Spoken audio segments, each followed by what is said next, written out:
എല്ലാവർക്കും ക്രിസ്തുയേശുവിൻ്റെ നിസ്തുല നാമത്തിൽ പ്രഭാത വന്ദനം അറിയിച്ചു കൊള്ളട്ടെ. ഇന്നത്തെ നമ്മുടെ ധ്യാനത്തിനായി വെളിപ്പാട് പുസ്തകം 16-ാം അധ്യായം 1 മുതൽ 9 വരെയുള്ള വാക്യങ്ങൾ. വെളിപ്പാട് പുസ്തകം 16-ന്റെ 1 മുതൽ 9 വരെ ആരംഭ വാക്യങ്ങൾ മാത്രം വായിക്കട്ടെ. നിങ്ങൾ പോയി ക്രോധകലശം 7 ഭൂമിയിൽ ഒഴിച്ചു കളവീനെന്ന് ഒരു മഹാശബ്ദം ദേവാലയത്തിൽ നിന്ന് 7 ദൂതന്മാരോടും പറയുന്നത് ഞാൻ കേട്ടു. ഒന്നാമത്തവൻ പോയി തൻ്റെ കലശം ഭൂമിയിൽ ഒഴിച്ചു. അപ്പോൾ മൃഗത്തിൻ്റെ മുദ്രയുള്ളവരും അതിൻ്റെ പ്രതിമയെ നമസ്കരിക്കുന്നവരുമായ മനുഷ്യർക്ക് വല്ലാത്ത ദുർവ്രണം ഉണ്ടായി. രണ്ടാമത്തവൻ തൻ്റെ കലശം സമുദ്രത്തിലൊഴിച്ചു. അപ്പോൾ അത് മരിച്ചവൻ്റെ രക്തം പോലെയായി തീർന്നു. സമുദ്രത്തിലെ ജീവജന്തുവൊക്കെയും ചത്തുപോയി. മൂന്നാമത്തെ ദൂതൻ തൻ്റെ കലശം നദികളിലും നീരുറവുകളിലും ഒഴിച്ചു. അവ രക്തമായി തീർന്നു. കർത്താവിൻ്റെ പരിശുദ്ധ നാമം വാഴ്ത്തപ്പെടുമാറാകട്ടെ. മറ്റൊരു പ്രഭാതം നമ്മുടെ ആയുസ്സിൽ ദൈവം തമ്പുരാൻ കൂട്ടിച്ചേർത്തല്ലോ. ധ്യാനത്തോടും പ്രാർത്ഥനയോടും കൂടെ ഇന്നത്തെ പ്രഭാതത്തെ നമുക്ക് സ്വീകരിക്കാം. നമ്മൾ വായിച്ച വേദഭാഗം മുദ്രകളും കാഹളങ്ങളും എന്ന പോലെ ആദ്യത്തെ 4 കലശങ്ങളും ഒരു കൂട്ടമായാണ് എടുത്തിരിക്കുന്നത്. 7 കലശങ്ങളും ഒഴിവാക്കാനുള്ള കൽപ്പന ആലയത്തിൽ നിന്നും ദൈവത്തിൽ നിന്നുമാണ് വരുന്നത്. വിശുദ്ധന്മാരുടെയും വിധിക്കപ്പെട്ടവരുടെയും കൽപ്പനകളെ അനുസ്മരിപ്പിച്ചുകൊണ്ട് അവൻ്റെ ന്യായവിധികൾ നീതിയുള്ളവ എന്ന് യാഗപീഠം വിളിച്ചു പറയുന്നു. ആദ്യത്തെ 3 കലശങ്ങൾക്ക് പുറപ്പാട് കഥയിലെ ബാധകളുമായി സമാന്തരങ്ങളുണ്ട്. ആദ്യത്തെ 3 കാഹളങ്ങൾ ഊതിയപ്പോൾ സംഭവിച്ച കാര്യങ്ങളിലും സദൃശ്യമുണ്ട്. എന്നാൽ ബാധകളും മൃഗത്തിൻ്റെ പ്രവൃത്തികളുമായി നേരിട്ട് ഒന്നിനൊന്ന് ബന്ധം കൊടുത്തിരിക്കുന്നു. മൃഗത്തിൻ്റെ മുദ്ര വ്രണങ്ങളായി മാറുന്നു.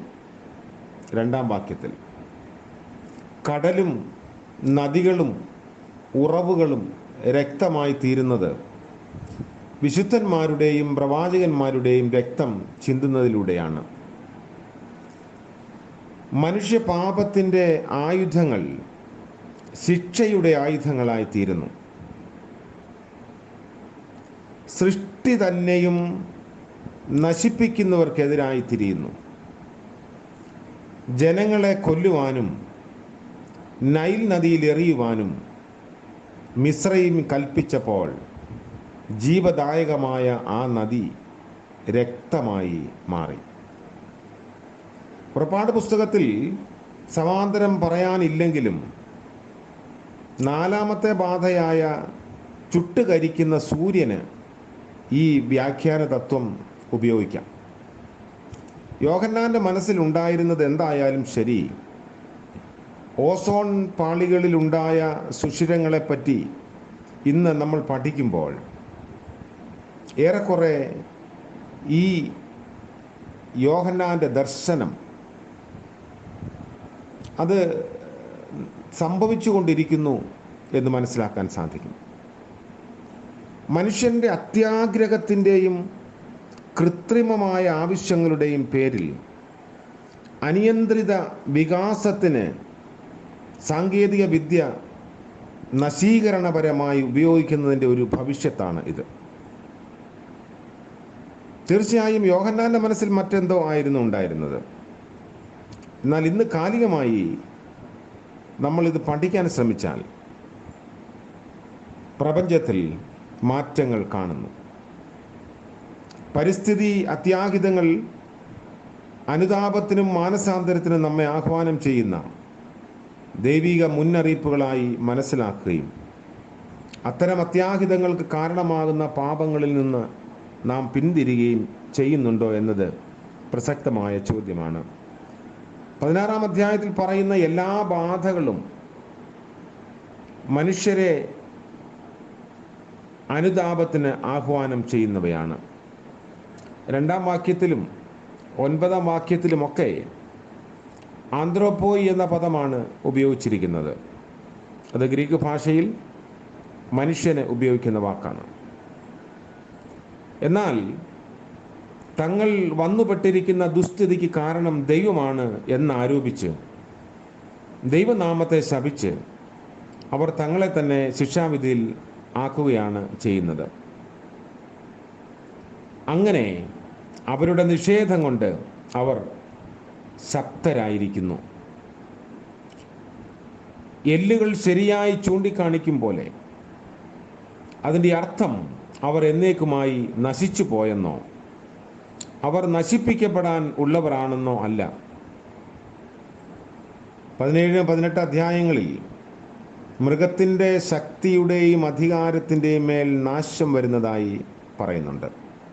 ഇവിടെ അവർക്ക് അനുതാപത്തിനുള്ള അവസരം ലഭിക്കുകയാണ് ചെയ്യുന്നത്. നമ്മുടെ എല്ലാം ജീവിതത്തിൽ സംഭവിക്കുന്ന ഇത്തരത്തിലുള്ള കാര്യങ്ങൾ, ഒരു വ്യക്തിയായാലും ഒരു സമൂഹമായാലും, നമുക്ക് അനുതാപത്തിനുള്ള അവസരം നൽകുന്നു. അനുതാപം ദൈവത്തിങ്കിലേക്ക് നമ്മെ മടക്കി കൊണ്ടുവരുന്നു. ഈ പുതിയ പ്രഭാതത്തിലും ശക്തമായൊരു അനുതാപ ആഹ്വാനം യോഹന്നാന്റെ ദർശനത്തിലൂടെ നമുക്ക് ലഭിക്കുന്നു. ദൈവത്തോടും മനുഷ്യരോടും പ്രപഞ്ചത്തോടും വിധേയത്വമുള്ളവരായി അതിനെ നശിപ്പിക്കുന്ന പ്രവൃത്തിയിൽ ഇടപെടാതെ കാത്തു സൂക്ഷിക്കുന്നവരായി ജീവിക്കാൻ നമുക്ക് സാധിക്കണം. പുതിയ ദിവസത്തിൽ ദൈവം തമ്പുരാൻ നമ്മളെ വഴി നടത്തട്ടെ. നമുക്ക് പ്രാർത്ഥിക്കാം. കാരുണ്യവനായ വാഴ്ത്തപ്പെട്ട ഞങ്ങളുടെ ദൈവമേ, സ്വർഗീയ പിതാവേ, മനോഹരമായ ഈ പ്രഭാതത്തിനായി സ്തോത്രം. രാത്രിയിൽ ഞങ്ങൾക്ക് ലഭിച്ച നിദ്രയ്ക്കായി വിശ്രമത്തിനായി ഞങ്ങൾ അങ്ങയെ സ്തുതിക്കുന്നു. കർത്താവിൻ്റെ കരുണയിൽ ആശ്രയിക്കുന്നു. ഇന്നത്തെ പകൽക്കാല ജീവിതത്തിൽ മാറ്റമില്ലാത്ത കൃപ ഞങ്ങൾക്ക് നൽകണമേ. ഞങ്ങളുടെ പോക്കിലും വരവിലും ജോലിവേലകളിലും ആവശ്യത്തോടെ ഇരിക്കുന്ന സന്ദർഭങ്ങളിലും കർത്താവ് തൻ്റെ കരം നീട്ടണമേ. അവിടെ ഞങ്ങളോട് മനസ്സലിവുള്ള ദൈവമാണല്ലോ. അനുതാപത്തിലേക്ക് ഞങ്ങളെ തിരിച്ചു കൊണ്ടുവരും ദൈവമാകിയാൽ സ്തോത്രം. ഞങ്ങളുടെ പ്രവൃത്തികളെ ക്രമീകരിപ്പാൻ, വിശ്വസ്തരായിരിക്കാൻ ഇന്ന് പകൽക്കാലം ഞങ്ങളെല്ലാവരെയും സഹായിക്കണമേ. ഇന്ന് ജന്മദിനം ആഘോഷിക്കുന്ന പ്രിയപ്പെട്ടവർ, വിവാഹ വാർഷികം ആഘോഷിക്കുന്നവർ എല്ലാവരെയും ഓർത്ത് പ്രാർത്ഥിക്കുന്നു. അനുഗ്രഹത്തിൻ്റെയും നന്മയുടെയും പുതുവർഷം ദാനമായി നൽകണമേ. സമാധാനത്തിൻ്റെ ഒരു പകൽക്കാലം ഞങ്ങൾക്കേവർക്കും അവിടുന്ന് നൽകണമേ. യേശു മശിഹ മൂലം പ്രാർത്ഥിക്കുന്നു. കൃപയോടെ കേൾക്കുമാറാകണമേ. ആമേൻ. ത്രിയേക ദൈവത്തിൻ്റെ അനുഗ്രഹവും കാവലും നാം എല്ലാവരോടും കൂടെ ഇപ്പോഴും എപ്പോഴും എന്നേക്കും ഉണ്ടായിരിക്കുമാറാകട്ടെ. ആമേൻ.